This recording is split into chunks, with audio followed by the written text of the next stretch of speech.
Welcome into I Said What I Said. I'm Brad Wakai. That's Tyson Gentry. We got him off his deathbed, folks. I hope you're feeling better, my man. Yeah, it was close, but we're still here. Tyson's here. He's picking winners from the couch. Like, we had a great NFL week again from Tyson. So we'll go over that when we give out picks next week. We're not going to gloat too much because this is about breaking down what we saw on the football field in the Sunday slate. If you haven't with us before, we're going to go through like some of the biggest headlines coming out of this early slate before the Sunday night game starts. And then we're going to get into the leftovers, give our thoughts on each and every game that happens. We got four big things that we're talking about. And that's the Eagles pulling off the win in an insane game. Packers getting upset by the Browns, which was shocking.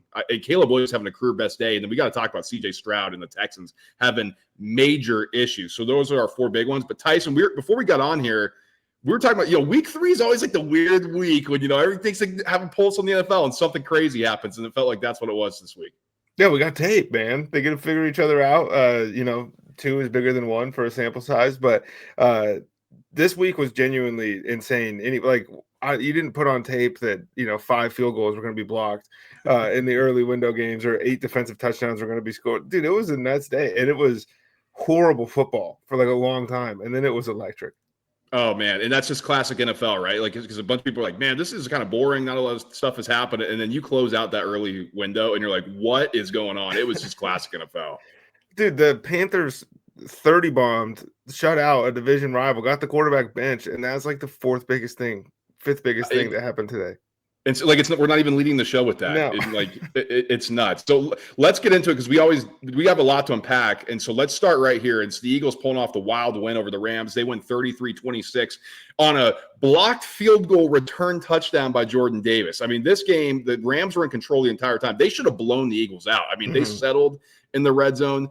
They settled just punting when they should have gone for it on 4th down. I mean, it was like, what are the Rams just letting the Eagles hang around? And then, of course, like the Eagles do with Jalen Hurts as the quarterback, they pull off the victory. A lot to unpack here, Tyson. Where do you want to start as we analyze this game? I think, that's tough. Let's go with those decisions to kick those field goals over and over and over again, because you convert one of those, right? You go for it twice and just 50%, you win the game. I can't sit here and fault Sean McVay. I didn't have a problem. It felt like they were dominating the football game. But even Greg Olsen was saying, if these things come back to bite you, we can look at this at the end of the game, and maybe that's an issue for the Rams. In the moment, as you're Sean McVay, you have the game in hand. The Eagles have -1 net passing yards at half. Lane Johnson is on the bench. Are you going for how many of those? How many out of 4 are you rocking with? Well, the 4th and goal, I think. 3, excuse me. Yes. So the first one they kicked, 4th and 6 from the Eagles 33. No shot, you go for it there. Yeah, I mean, you got to kick a field goal, especially that early in the game. But the one I'm looking at, 4th and goal, yes, it's like a 4th and 10 technically because you're at the 10-yard line. But the Eagles have shown zero ability to move the football. And you got Matt Stafford. I'd trust him in that situation. And but you kick the field goal, you go up 13-7. All right, that's fine. Like, it's still early in the game. But I think this next one, 4th and 3 from the Eagles 15, where they kicked again, they should have gone for it there. That's one for sure that I'm circling. They should have gone for that. And we've talked about this with McVay. We love Sean McVay as an offensive coach. We love him as an ability to get his team ready and win football games consistently. But in-game stuff, when it's like, dude, you probably want to make this decision. It feels like he makes the wrong one a lot of the times. Yeah, and I think that's a discussion that a lot of people don't want to have. But it was also the Jordan Davis game here, and it made maybe 4th and 1, and he blows up a run in the backfield. That was after some of these kicks, but I think that's living in your mind as well. Dude, Puka Nacua was open immediately every single play, and then at 4th and 3, it feels like you got to just give the ball to the guy that's dominating the football game. But it really did come down to the fact that the Eagles' offense looked completely different in that second half, and it looked different than week 2. It looked different than even in week 1 when they scored those 3 touchdowns in the first half. This was the first time where it felt like, oh, those are those Philadelphia Eagles. For sure. And Greg Olsen was trying to figure it out, and he seemed a little perplexed. He's like, well, and he's kind of like asking himself the questions as he's thinking through it. And I think a lot of people are wondering that. Is it because the Eagles haven't been asked to do this? And so now all of a sudden they're like, well, we can do this. We just haven't been asked to do it. Or is it like, guys, we got to start throwing the football now because we're down and we got to pull something out here. Whatever it was, that offense looked completely different, like you said. I mean, A.J. Brown, one-on-one matchups. All everybody's been saying is How many catches in the first half for AJ? 0, 1 target. And how did he do in the second half? He went off, Tyson. 6 catches, 109 for a tud. Yeah. And that's all people have been asking. Like, get the guy the playmaker. And you know, Joe Davis and Greg Olsen are kind of laughing. I'm like, yeah, I mean, this guy is so big and strong. Just throw him the football, and good things happen. They did. I am a little concerned. Saquon Barkley, 18 carries, 46 yards, 2.6 yards a pop. Now, a lot of that I think has to do with this anemic passing offense. I mean, you saw it. They pointed it out. Greg Olsen is just a great analyst. Like, they started completing the passes across the middle of the field, and the safeties dropped 10 yards. And that's what everybody's been saying. The other thing, too, you just can't only run Saquon Barkley in the middle of the tackle. So get him on the outside. It was nuts to me. They ran one pitch play today, Brad. So I don't know what you're after, but yeah, it was huge. And like the Rams had 2 blocked field goals today. That's something that just has to be cleaned up. That's the margin of error at the top of the league here. The Rams want to play in the Super Bowl, and they look like a team that could, but like these are mistakes that can't happen at the end of the games, at the end of the season. And this continuously happens for the Los Angeles Rams against the Philadelphia Eagles now. But you go back to 2017. I'm not trying to make it about that, but I'm just saying it's like a boogeyman situation. Well, I think 100%. I mean, you walk off that field if you're the Rams, and you're like, we dominated this game. I mean, they did. Mm-hmm. And yet you lost again to a team that you think you're going to see in the playoffs. I think the Rams, and we'll talk about the Packers next, I think the Rams are the second best team in the NFC. Dude, they're so good. And they get like unbelievable, like cursory love, where it's like, well, if they would have beat the Eagles last year, they would have won the Super Bowl, and everyone giggles and laughs. But that's probably true, like the way that they looked. And then Matt Stafford, again, is not allowed in top 5 quarterback discussions, and he wasn't great today, but he was really good when they needed him to get down the field. They just didn't convert on the field goal. Yeah, Puka Nacua, unguardable. I mean, 11 catches again. Like you said, Devontae Adams was a ghost in the second half, and we've seen that with Devontae Adams at this stage of his career, you know, where he goes off, he has some big plays, and it's like, well, he dropped a couple, I thought, or some of them didn't get enough separation or something like that, but you know, that's something to circle, because it's really, where's the tight end? You know, where's the tertiary guy that Matt Stafford or Sean McVay's had in this offense? I think they're still figuring that out. More Blake Corum this week than you would have liked, too, by the way. Well, I think he was good. I think they got something going there. 6 yards a pop, 6.5 yards a pop. I mean, just saying, good. Last week you were anti Blake Corum. This week we're pro. Well, in the red zone, I was like, you're not scoring with Corum, and they finally got him in. But I was like, Kyron Williams, your touchdown maker. Why aren't you giving him the rock down there? It was crazy. Last thing here from me on this kind of broad perspective, you know, the Rams, they're too veteran, except for their defense is pretty young still. They're too experienced to let this kind of tail away, and it's way too early in the season. But I'm curious to see how they show up in week 4 coming off of this, because this was a big game for them, and then you lose in that fashion to a team that you feel like you should have beat last year, or in your mind you're like, oh, if we win the Super Bowl, like you pointed out. Rams, I got circled as, how do they respond to this next couple of weeks? With the Niners taking a lead in the division too. I mean, the West is balling, dude.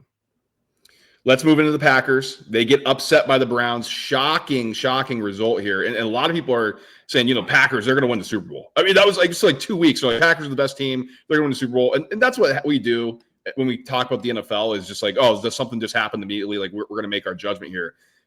This game was gross. This game was ugly. This was a classic Green Bay Packers team or performance with Jordan Love and Matt LaFleur, where it's like, you're coming off looking so good and everything looks great, and then you just lay an egg, and it's like, well, when's that going to show up? When's that going to rear its ugly head, as we've seen in the playoffs a couple of years? Well, it's not the Baltimore Ravens, which we bashed a couple weeks ago after week 1, where it's like, this happens all the time to these guys. So it's not that level, but like, this is, again, Matt LaFleur, Jordan Love combining to give the game away. I mean, Matt LaFleur went to the podium and took blame for the play call that resulted in the Delpit interception. So I'm not like trying to pile on, but you just can't have that. And Love can't throw that ball. I mean, you win the game. That's like kind of asinine at this point, because this is a guy that everyone thinks is the man in Matt LaFleur, and a guy that everyone wants to be the man in Jordan Love. And he just wasn't great today. The Packers defense that, you know, we anointed as the best in the NFL was really, really good for 56 minutes and 30 seconds. And then they lost the football game. The Browns kicked the field goal to go down 7 with 3:38 left in the game. It's nuts. Jordan Love next possession, throws an interception. One play later, it's tied 10-10. And you're like, what in the world? Then the blocked field goals you mentioned off the top, Browns go down and score a touchdown. It's crazy here too. Like, I still think the Packers are one of the best teams in the NFC. Yeah. This happens, right? You're playing professionals. Like we point this out on this show all the time. Like the Browns, yes, they suck, but there's pros in that. And that defense, it's once again ridiculous. I mean, oh my God. But I thought for sure we were going to see Dylan Gabriel based on the first half. And I think Joe Flacco bought himself another week, Tyson. I mean, maybe a couple, and it was slow going, but again, the Packers defense is awesome, and they were awesome for almost the entire game today. It's just like these are the losses that you look at when the Packers reel off 4 in a row, and they look really impressive, where you just kind of storm away and put them in the back of your head and be like, that team is in there, and it's not. Because this game happened, but it's because we've seen them do this now a handful of times. And I think it's another thing that's interesting to point out too. Jordan Reed hurt. Who's your target guy? Matthew Golden, 4 catches, 52. So he finally comes off the milk carton, right? Because it had been quiet for the first 2 weeks.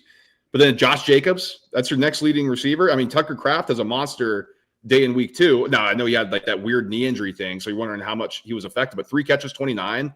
Dobbs, 2 catches, 25. Wicks, 2 for 21.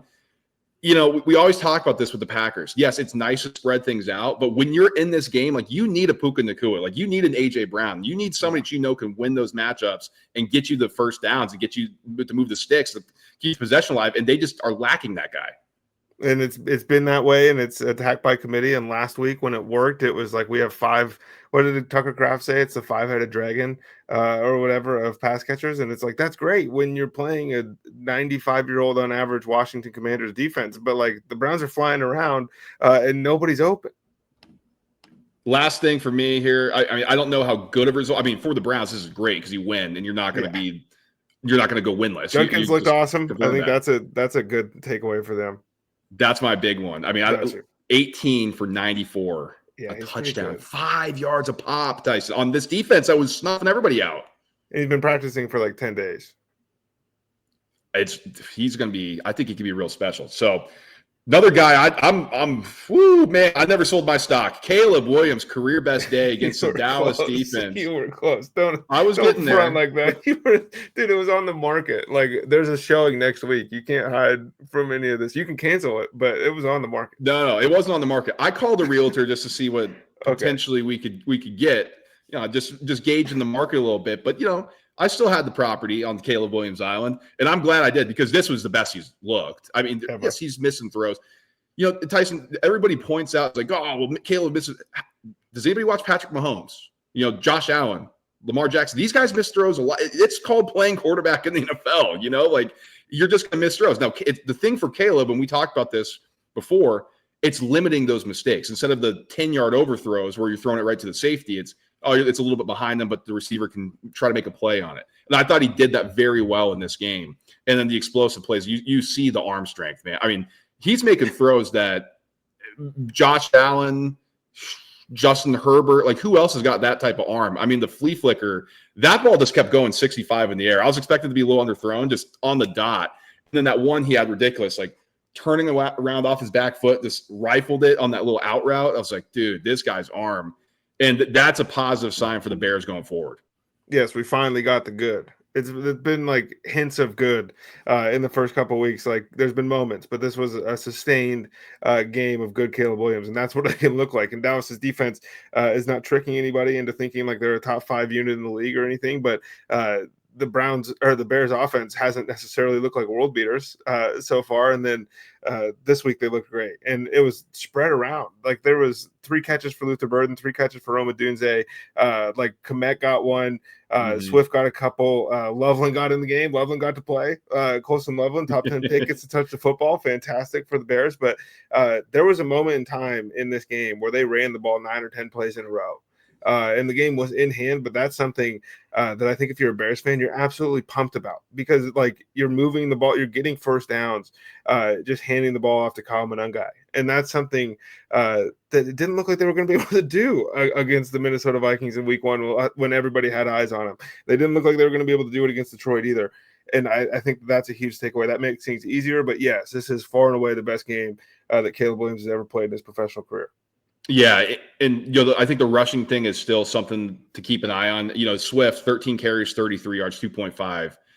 There were explosives, but he had some negative plays, which hurt in that, especially that last one when he ran like 6 yards back just to keep the clock rolling. But I was thinking fantasy football corrupts your brain, man, because I'm thinking about all the people that just lost on something like that.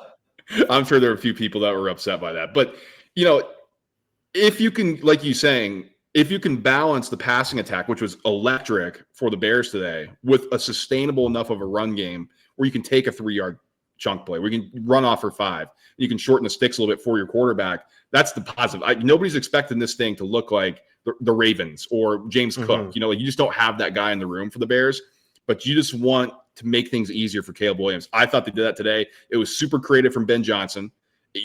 Getting Luther Burden involved was great sign for me, because that guy is explosive and a big play. I mean, we watched him at Missouri.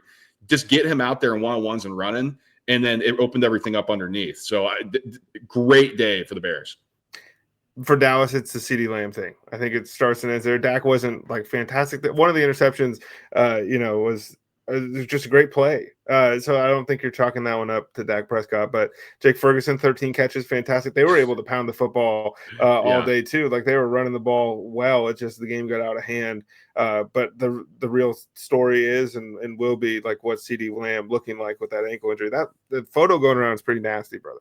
It's a high ankle sprain for sure. I don't know if he's going to need the IR, Tyson. The question is, is it a 3-week one, or is it one of these 8-week ones? Oh man, we'll see. Because if he's out, Pickens 5 for 68 and a touchdown looks great on paper. He had like 2 plays I think you really circle and be like, oh, okay, that's good. And that's just been the story with Pickens, right? It's just not consistent. It gets targeted 9 times, has to drop, and one of them results in an interception. There's just stuff like that. And if that's going to be your number one guy, like you're not going to win football games here, Dallas, with Jake Ferguson catching 13 balls for 80 yards.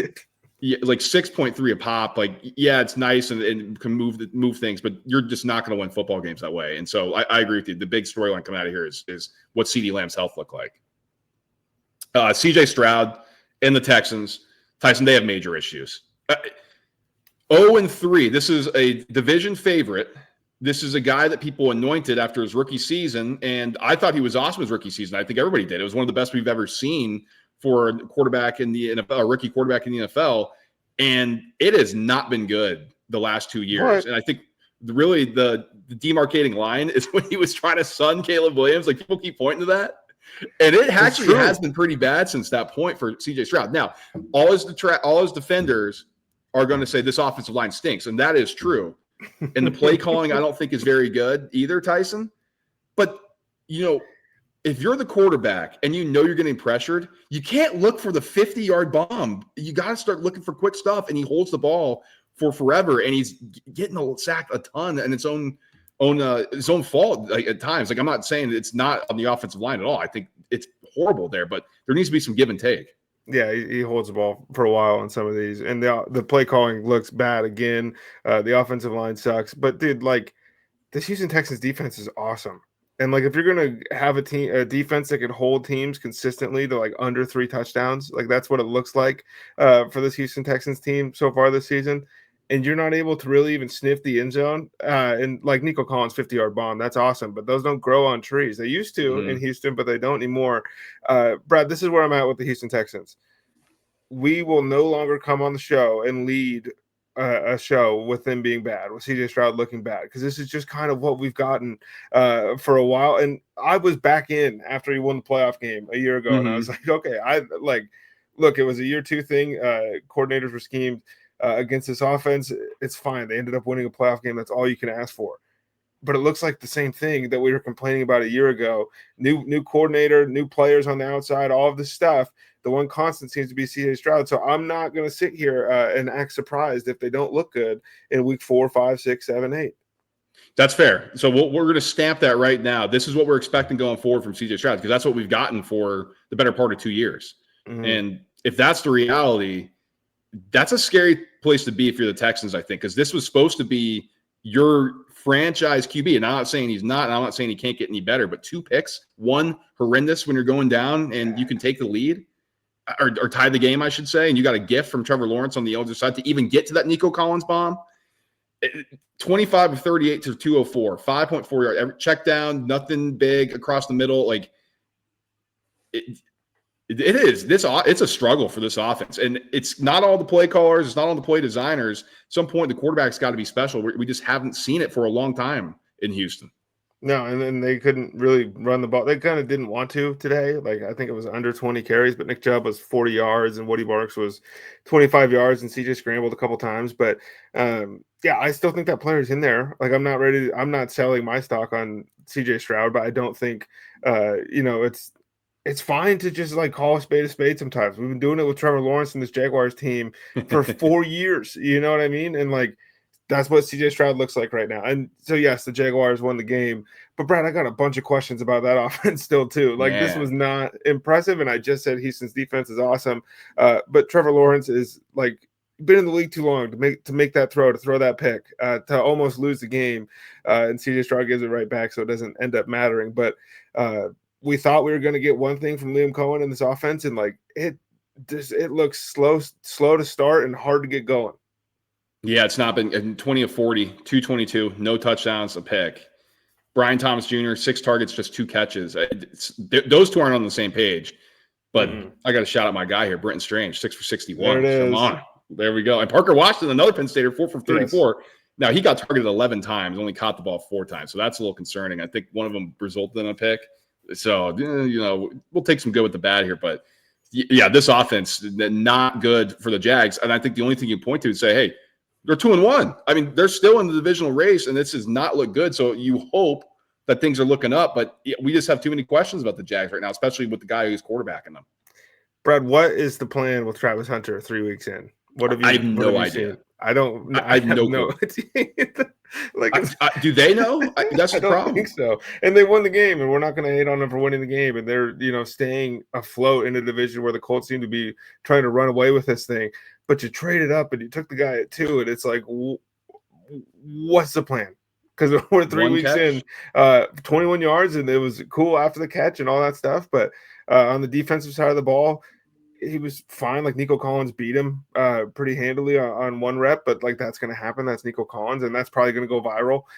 You know what I mean? But if he's not a difference maker on either side of the ball, then why don't we you got to find a way. It's too much capital invested to be using him like this. You got to make we've said this isn't college football. This is the pros. You got to make him a wide receiver or corner. You got to pick one, and you can have a couple gadget things here. Like, if you want him, if you pick corner, you can have him on the 5-out receiver set and, different look, but you can't be doing this 2-way crap. Like, it's just not going to work at this level. Nope. All right, let's get into the leftovers here, Tyson. Let's start with Thursday Night Football. Bills beat the Dolphins 31-21. Overall, not a ton to take away here. Didn't think the Bills were sharp. It's done. That's over. It is over. Like, I've been holding out hope that it wasn't over. It is over, brother. That was last interception. I saw some videos going around because people don't know what they're looking at, and there was a camera angle onto it, and it was like he really tried a no-look pass to win the game. No, he stared the receiver down the whole time. That's how everyone in the building knew where the ball was going.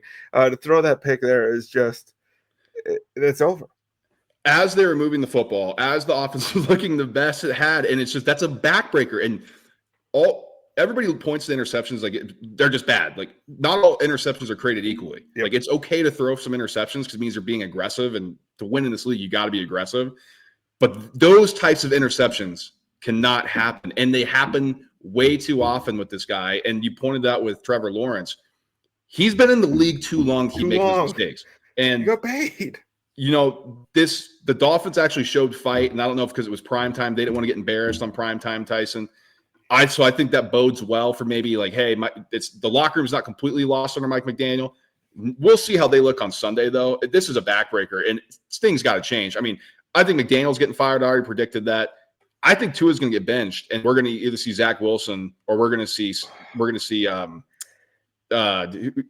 good God, Quinn Ewers at some point. Maybe one of this has got to be a complete teardown in Miami. Yeah, I mean it's it's gonna be hard. There's a lot of money committed to guys that aren't great, Bob. Oh man, so not looking good there. Bills continue to roll. I mean, they scored 31 points. I didn't think they were that And they're sharp. I mean, sleep, Josh dude. Allen 22 of 28 too, like 213 every time. He's dinking a dunk. He still throws 3 TDs. Like they scored 31 points. Like guys, you can't like this isn't a video game. You know, you take what you do to win, and they won the game against divisional opponents. So yeah, let's keep rolling. In the leftover section here, Colts win again, 41-20. They just can't be stopped, man. I mean, Daniel Jones looks good again. But to me, this is more so we said this was sustainable for the Colts just because the play caller is great. Daniel Jones doesn't make mistakes. The weapons are there. But it's Jonathan Taylor, 17 for 108 and 3 touchdowns. That's how you know this offense is going to keep cooking if he keeps rolling like that. To me, though, Tyson, the storyline is Brian Callahan's in over his head. This guy is awful. Yeah, I mean that's as a takeaway. I think I reached a little bit ago, but this guy sucks, dude. Like last year, we were like, okay, we'll cut him some slack. He's really shitting on Will Levis at every opportunity. Maybe he really just hates this guy, and we'll see what happens when he gets his dude in. And Cam Moore's a rookie, and that's sometimes it's going to look like this. But like the Colts defense could have beat you today, almost like with point score. That's insane. And Indianapolis, dude, I think I'm stamping Jonathan Taylor Offensive Player of the Year right now. Ooh, okay, I love it. But I love that. The Titans their whole organization's in over their head, bro. It's tough. It's bad, man. I don't know where they go, but if you're the Titans, you got to make up your mind on Callahan if it's going to work or not, because Cam Ward looks the part actually. Like he's making some throws out there. You're like, it's Callahan's not the answer. And they don't have anybody to throw the ball to either. Calvin Ridley's on the milk carton as well. He stinks. I mean, it's done. He's 42. Dude. Yeah. Vikings just dismantled the Bengals, 48-10. Carson Wentz didn't have to do a whole lot. He didn't make mistakes. It's 14-20, 173, 2 touchdowns. But it was really the Isaiah Rodgers game. I mean, pick 6, fumble 6, I believe. Jordan Mason gets going. He's the bell cow. This Bengals team, Jake Browning, you asked me, do you roll with him? And I said, yes. I'm changing. I'm going to 180. You got to call the Giants and trade for Jameis Winston. You can't keep rolling this out there. I'm saying, brother, like I know that we love the clip. Like he should have never cut me, and he throws his helmet at the ground when he beat the Vikings last time, and he's had some good moments. That 3 picks was like alarming, and then this was just like, okay, B-Flow just showed the rest of the NFL. This is you do this and you beat them, and not everybody can do what Minnesota does with pressure packages and all that stuff. But this was free. Like it was not even close. I will say, offensive play calling looked a little bit more Minnesota Vikings like in that first drive. I'm just saying. Well, when you throw the ball to Justin Jefferson and TJ Hawkinson, good things tend to happen. And the veteran QB was getting the ball to those guys, and the rookie seems to be having an issue with that. Now, we heard from Kevin O'Connell, Carson Wentz is starting next week. Now, is that a McCarthy ankle thing? Is it what? It's getting interesting in Minnesota. Is there a little buyer's remorse in that draft pick? A little buyer's remorse from not bringing Darnold back? I don't know, but I agree with you. The play calling looked quite a bit more like KOC than it had the first couple. I mean, that's telling. Steelers won 21-14 over the Patriots. Dude, what a weird Stevenson game. has 9 touchdowns and 7 fumbles in like the last 2, whatever it is. Like this, he can't keep getting the ball. And then you know what you do? You look at the guy in Travion Henderson who never fumbled in college. He played in college for like 15 years, Brad. He was in college when you and I were in middle school, it felt like. And this guy never fumbled. And then you say, you know what? Let's give it to Antonio Gibson instead, who has notoriously fumbled the ball all the way out of Washington. And then he fumbles. Like you drafted the guy in the 2nd round. The other 2 are showing you they cannot hold on to the football. Come on, Braves. Like let's get this thing going, because they were a Hunter Henry masterclass away today from having the most embarrassing week of anybody in the league outside of Atlanta. Drake May, once again, he has the pick, but it's the fumbles are the story. There are no skill position play. I mean, okay, so Hunter Henry 8 for 90 for 2 touchdowns. Let's throw that out. Great. We know that he's a tight end with a high ceiling. Stephon Diggs 3 for 23. Mac Hollins 4 for 27. Kayshon Boutte 2 for 28. And your other tight end, Austin Hooper, 2 for 28. Kyle Williams, just 1 for 8. Damari Douglas, 2 for 7. Get this guy some weapons. Like, they have to invest on that side. Now, is that going to come through the draft? Do they want to keep doing it young? Or are they going to try to make a trade? I don't know, but it has to happen because you can't keep doing this to Drake May. It just is not going to be – you're just not going to know what his ceiling is if you keep rolling this out there like that. Pop Douglas is going to catch 60 balls this season for 180 yards. The other thing, Tyson, too, yes, the Steelers won. They're 2-1. We're all good in Pittsburgh.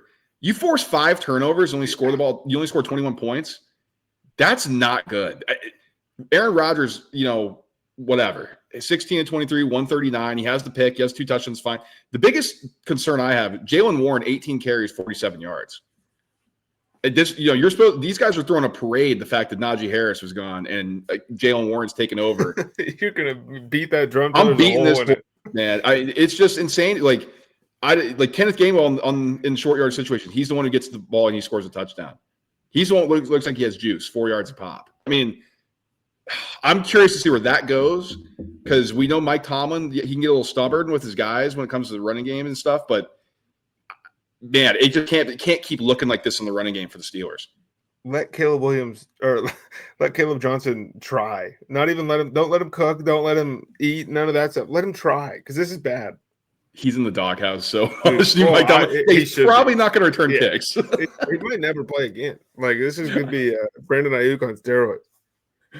Buccaneers beat the Jets 29-27. Another just insane game. Jets blocked the field goal attempt. I mean, Will McDonald's sick. Jumps over the line of scrimmage, jumps over the line, doesn't touch him, no flag, blocks it, runs it back. Insane. Then the Bucs go back down and kick a field goal. Wow. Biggest thing for me that comes out of here, Mike Evans leaves from the injury. So that's something to note. You're already without Chris Godwin. Now, we were like, why'd they draft Mecca Buka? Well, for reasons like this, because, he looks special. But he looks Bucs 3-0, man. They keep rolling. And, they did it differently today, maybe than they have, so far this season, which is great. But, at the end of the day, this is another Baker Mayfield game-winning drive here to start the season. That's a spot that you want that locker room to be in, dude. They are all in. We can't die. That's probably how Philadelphia feels too. Is like you got to kill us. And the Tampa Bay Buccaneers are feeling dangerous. Chris Godwin should come back, whether it's next week or the week after that. I mean, the fact that he's not on IR kind of suggests they wanted him back in week 4. So we'll see what happens here. But timing-wise, with the Mike Evans injury, along with Joe McMillan being out, but have you noticed in Tampa Bay, it just doesn't seem to – by the way, jerseys look sick today. Oh, amazing. Jerseys looked awesome. But it doesn't matter what happens with these skill position players because Sterling Shepard is popping up from the grave and making plays. Or Trey Palmer. Now that I'm thinking about it, it's just a lot of recycled LSU players that the Buccaneers throw in there, but it works. Tyrod Taylor, 8 carries, 48 yards, led the Jets in rushing. Yeah, Breece wasn't good. What's going on, man? I mean, is it done with Breece Hall? I don't know if it's done because Braylon Allen wasn't like a lighting the world on fire. His yards per carry were better, though, I think, and that's something to monitor. But we didn't think they were going to be able to run the ball anyways. And Tampa Bay's rush defense is really good. Vita Vea with the viral clip. He gets to be that kid on the front of the boat. You see that? Yeah, that was sick, dude. Whenever he's in, it's going to be hard to run the football. Can he stay healthy? That's the biggest thing for the Bucs because it's night and day when he's in and when he's not. I posted a clip this last week, Tyson, calling Justin Fields the worst quarterback in the NFL. And, Justin Fields, I don't know who's leading the fan club, but they're doing a hell of a job because they keep getting sycophants for this guy. You didn't even watch the game. I did watch it because that's how I saw he only completed 2 passes in an NFL game in the first half. Tyrod Taylor comes in off the bench, 26-36. I know a lot of it's garbage time. Did that offense not look way better? I mean, Brad, was it garbage time when the Buccaneers needed a game-winning field goal? No. Those are just the numbers that Taylor put up in the game. I think some of it got a little out of hand, like in the early start of the third quarter. It was like, all right, what's going on here? I mean, late in the fourth or early in the fourth quarter too. But then it got tight, and the Bucs like, whoa, what's going on here? But Garrett Wilson, here's the issue. He has 10 catches for 84 and a touchdown. Breece Hall, 4 catches. Mason Taylor, 4 catches for 18 yards. Braylon Allen, 2 catches, 17 yards. Like, there's just no other pass catcher. Like, the skill positions here, again, are just not good enough to compete. I should get like Randall Cobb or something. They threw that. Alan Lazard scored a touchdown, which is hilarious. True. That's true. Commanders beat the Raiders 41-24. Marcus Mariota has a good game. That's what you want your backups to do. And, he was to kill the emotional. head coach. Yeah, Dan Quinn got busted open, as they say in the wrestling biz. But, this, to me, though, Tyson, the Raiders, I just don't know what is going on. Geno Smith on paper, 19 to 29, 289, 3 touchdowns, 10 yards completion. Everything looks great. Ashton Genty, 70 carries for 63. It's just bottled up and then he pops, bottled up and he pops. You feel like you should be getting the ball on certain points. Then he doesn't. Trey Tucker had a legacy game, right? 8 catches, 145, 3 touchdowns. But outside of that, Brock Bowers gets stifled. Jacoby Myers was, only 3 catches on 4 targets. So there's just so many questions I have about the Raiders. Like, what do they want their identity to be? If they're even good, are we expecting them to, too much because they have Geno Smith compared to what they've had in the past? Just what was your takeaway from this game? Well, to the other side of the ball, that the Marcus Mariota, Washington Commanders just put 40 on your head. That's a tough spot to be for the Vegas Raiders. Pete Carroll's rebuilding the culture, all that stuff. And we can point to the offense as much as we want, but you don't win games in the NFL when your defense looks like this. Dude, Luke McCaffrey scored a touchdown today. He had like 60 yards. Like that's where we're at. It's Marcus Mariota and Luke McCaffrey just dominated you in this game. And Bill Merrill wasn't great, but like a 60-yard touchdown run for Jeremy McNichols. Like, these are things that they shouldn't happen to NFL level defenses. And that's no disrespect to some of these guys and the Commanders, but that's just the reality. Like, how many touchdowns does McNichols, have in his career of over 30 yards, let alone a 60-yard bomb? Luke McCaffrey coming off the milk carton against you says something to me. And that is that the Raiders are not ready. Yeah, and so we'll see how it goes there. I know a lot of people are like, well, I don't know about Ashton. Like, Ryan Clark started calling him, like, he just doesn't have the burst. He doesn't have it. I'm like, dude, let's just wait a little bit. Remember we can do when Jonathan Taylor took like 4 weeks to get going and he was also the next Trent Richardson? Remember when Jahmyr Gibbs didn't get the ball at all, like in week 1, and it was like, oh, well, he's going to suck. And then remember when Bijan Robinson actually split the carries with Tyler Algier and had like less carries or less touches that season? This is what happens, dude. Like, get over it, guys. Hampton finally looked good today. Right. But he wasn't killing the world either in the first 2 weeks. And I was going to say, and he might not even have had the breakout if Najee Harris didn't pop his Achilles, because then they had to keep going to Hampton. So, and we'll get into that. But let's talk about the Bijan Robinson Falcons. They get embarrassed by the Panthers, 30-0. Michael Penix gets benched. 2 interceptions. I don't even know what I was watching on offense. Lifeless, no imagination. Bijan Robinson, 13 carries, 5.5. But the thing snowballed quick on these guys. Like, they couldn't even go to the ground game. This was not a good performance. And on the flip side, the Panthers, they got a little something, man. I know, Bryce Young, people are going to look, well, he's only 16 to 24, 121. Watch the game. Like, he looked a lot more comfortable. Like, he's moving around, moving the pocket, completing passes to move the sticks. Like, it's not going to pop right now. We'll see if it ever does. But I thought he at least looked serviceable as an NFL guy, and they win a divisional game. They're 1-2. I don't think people expected that from the Falcons or from the Panthers this week. The worst defense in NFL history just pitched a shutout and scored a touchdown and probably should have had 2 if Michael Penix didn't make the play. That's the NFL, dude. Like, everyone is so ready to be like, this is the worst thing I've ever seen, and everybody's going to kill these guys and blah, blah, blah. And then it's like, oh, yeah, they have, like, Pro Bowl level players on that side of the ball too. Like, J.C. Horn's not a nobody, dude. And look, the Panthers defense is going to get shredded a bunch more times this season, but it wasn't today. They made Michael Penix look. I think the notification I got from Sleeper was Michael Penix benched bad. That's what it was, dude. It was horrible, and I'm still confused at the insistence of just like being weird that this Falcons offense has as far as the way that they allocate touches to these guys. Today should have been a huge Kyle Pitts day. And it was just like he gets a ball thrown behind him to start, and then he's kind of non-existent. And whether that's on him or the offense as a whole is a whole other discussion. But like, just make it easy for some of these guys. Like, Drake London doesn't need to be a 14-yard comeback, on 3rd and 6. Let him get to the sticks. Yeah, it's just a classic Atlanta Falcons game. But you think you kind of have an idea. It's so and then pretty, dude. Even when it's 10-0, it's like, well, they're going to come back and win this game. By the way, Ted McMillan, another highlight reel catch. Only 3 for 48 today, but like something special there. 8 targets too, though. They're trying to get him the rock. Bryce missed a couple are broken up. You got to get somebody else. Like Renfro, 4 targets, 2 catches. They need Jalen another Coker is guy. back in week 5, and I think that's going to be huge for them. Well, I hope so, because this offense, there is potential. I mean, Chuba Hubbard once again looked like the guy that people thought coming out of college. Does Rico Dowdle look faster to you in the Panthers jersey? I think there is something about the color. I said, when we were talking to our Eagles thing, Darius Smith just looks different in that Eagles uniform. Like Dowdle does look a little faster in those light blues, man. Dude, that's 4-3. Chargers beat the Broncos 23-20. They take over a dominant division lead. I mean, this thing could have gotten tight. Broncos gave this game away. Just let the Chargers hang around. Throw up inducing. Like ridiculous. If you're a Broncos fan, that just can't happen in this league. Sean Payton, I thought, I'd like Sean Payton. Tyson's a little more critical of him and has his qualms with him. You cannot punt the ball on 4th and 1 in that situation. It came back to bite him. And that's just old school thing. Like that you have to go for. Your defense has been awesome all game. And I know you don't want to turn it over to Justin Herbert and that part of the field and that stage of the game. But if you get the first down this game, you're basically winning the game.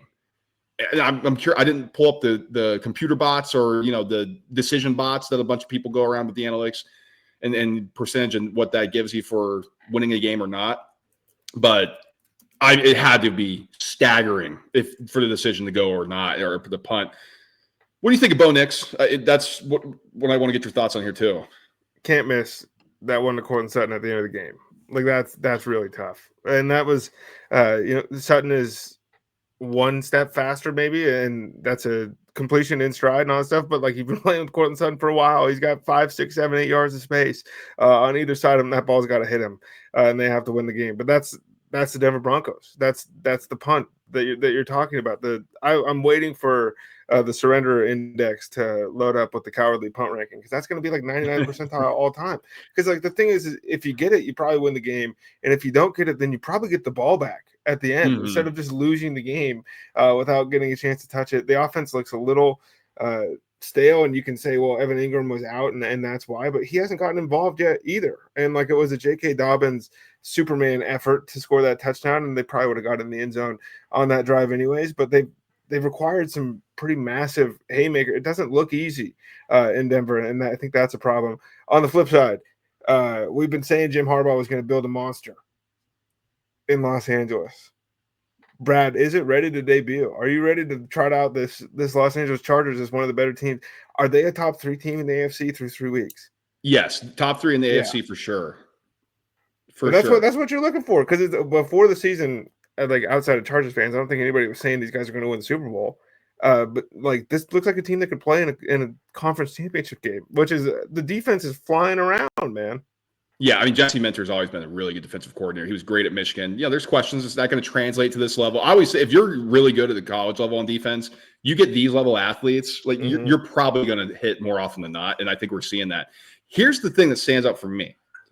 If you're the Chargers, last year it was all Ladd McConkey. That's all he had. Quentin Johnston's a guy now, 6 for 89. Keenan Allen, welcome back. 7 catches, 65, 11 targets. That's huge. Marion Hampton, running back, 6 for 59. You got Oron Gadsden, 5 catches, 46. Then it's Ladd McConkey. That is a major development. And Herbert's always been, comfortable spreading the rock around. He's not going to hyperfixate on one guy. And so when you have people, and especially the Johnston emergence is the biggest thing for the Chargers. This is a real offense now, and we'll see. I mean, the Najee Harris Achilles tear, terrible. You hate to see that. But, Hampton, if you can get him going, that's the future there. Yeah, and that's a scary thought for the rest of the AFC, I think. We don't have to do too much on this, but the Seahawks bludgeoned the Saints 44-13. I want an apology out of you, dude. We sat here a little bit ago, and you were anti-Torrey Horton. You were no Torrey Horton for the Seahawks. You were saying, well, you got Jackson Smith and Jigba, and Cooper Kupp looks okay, but after that, like, are you counting on Torrey Horton? And I just wanted you to think about Colorado State and all those good memories that we had with Mr. Torrey Horton. It looked pretty good to me.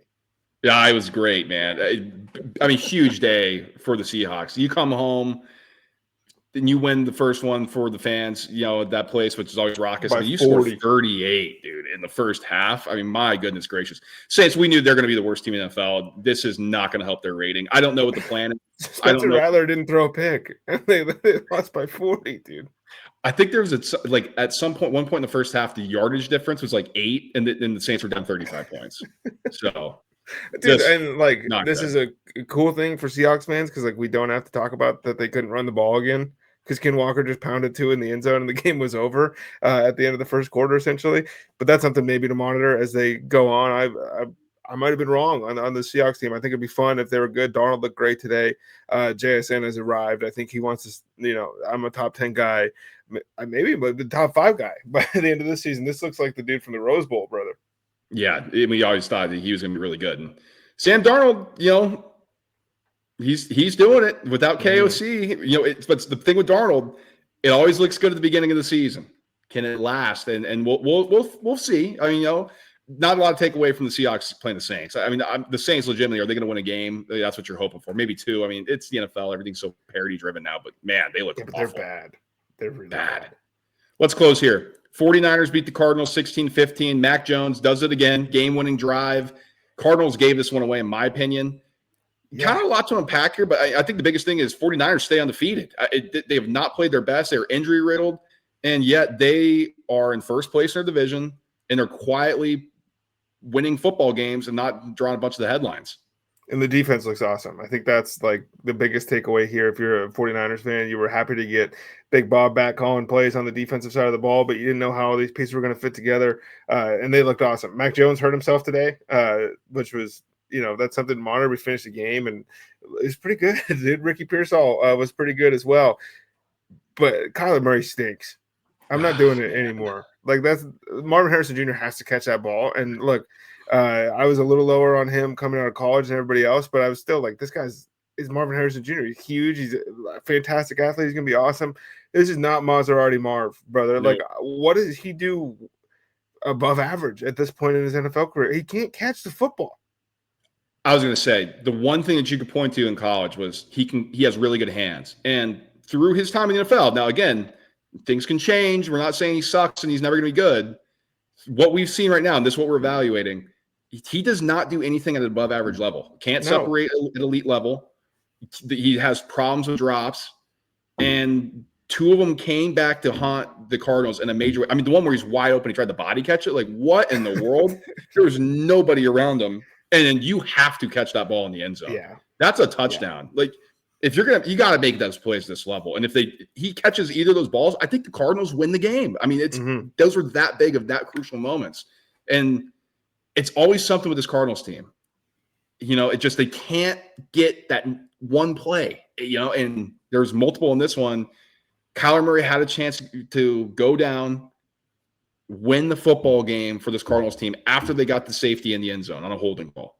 You just need like 1 or 2 first downs. Yep. Couldn't do it. Mac Jones did. And we're talking about a guy, Mac Jones, people call bust. He's already on his, 3rd team, 4th team? I forget. Yeah, but this is the one that wanted them all along, remember? Yeah, that's true. This is Shanahan's guy. Here's the question for you. We'll get a hot take before we get out of here. Shut your mouth. Does Brock Purdy get his job back?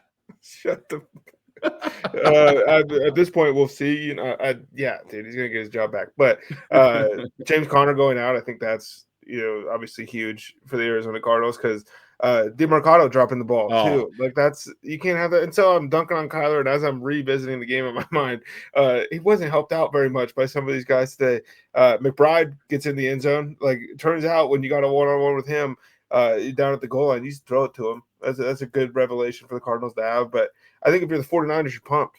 You're sitting here 3-0. The Rams lose today in a heartbreaker, and you're looking around like we're gonna get healthy. Like this is great. James Conner, man, that I didn't see the video. I'm not gonna see it. Like I'll watch stuff in time. I'll be like, ugh. I don't like searching for replays. I heard that one's a bad one. Man, this guy's battled cancer, obviously cancer survivor, and another serious injury. And it's just this is tough for him. Yep, it's now or never for Trey Benson too. It's got to be right. This is the point, and he 10 carries, 42, a little bit more juice, but he's going to be the workload guy. We'll see. I mean, this is supposed to be his breakout. And Tyson, you kind of have to if you're the 49ers because you're down so many guys on the offensive side of the ball. Christian McCaffrey's 27 touches again in this one, dude. Like, and they got him killed on 4th and goal. Just an all-time read by Mac Jones. Like, even if he catches it, he's not scoring there. And you got to throw the ball because you're going to get sacked. But Yeah, they just willingly get this guy smacked a couple times a game.